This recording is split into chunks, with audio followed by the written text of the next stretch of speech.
Well, two horses I'm actually looking forward to very much to seeing this season. One is the Michael Halford trained colt Ambassadorial, a Godolphin-owned colt. 2 out of 2 at Dundalk last season. Won a maiden well, was even more impressive in winning a listed race there back in October. And looking forward to seeing him hopefully in a Guineas trial in the coming weeks. And also by the same token, another one looking forward to seeing in a Guineas trial is the Gerlines trained Glastonbury Song, who won his maiden at Dundalk most impressively last September, ridden with such confidence by Colin Keane and quickened up really well from the back of the field to win as he liked. He has an Irish 2000 Guineas entry. I'm looking forward to seeing both of those this season.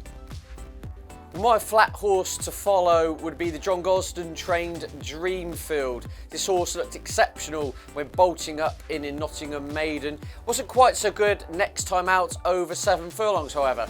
So I think they'll stick to sprinting trips this season. I think that this one could make up into a Commonwealth Cup contender. He looks a good price for that race. I think he'll have some fun wherever he goes over 6 furlongs this year. So Dreamfield would be my flat horse to follow.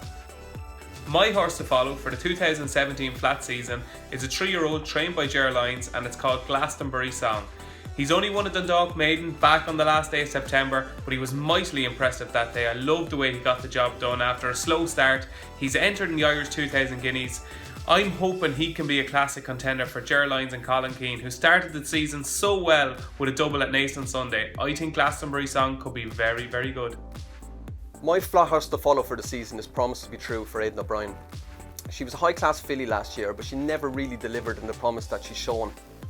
This year, middle distances will suit her much, much better, and I think she could be a group class mare.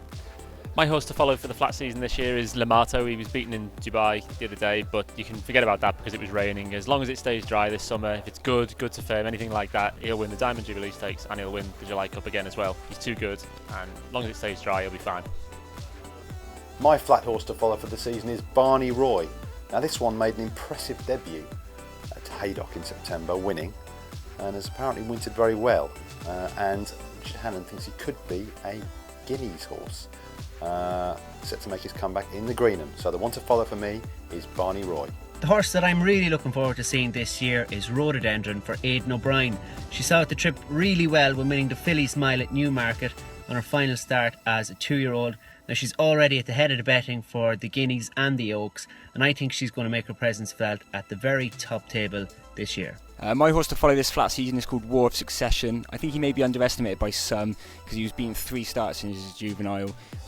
He got better as the year went on though, and his last start was a really good one and the forms worked out well. He starts the season from a mark of 89, so Andrew Bourne's got options, but I expect him to improve throughout the season, and he's definitely up to winning races.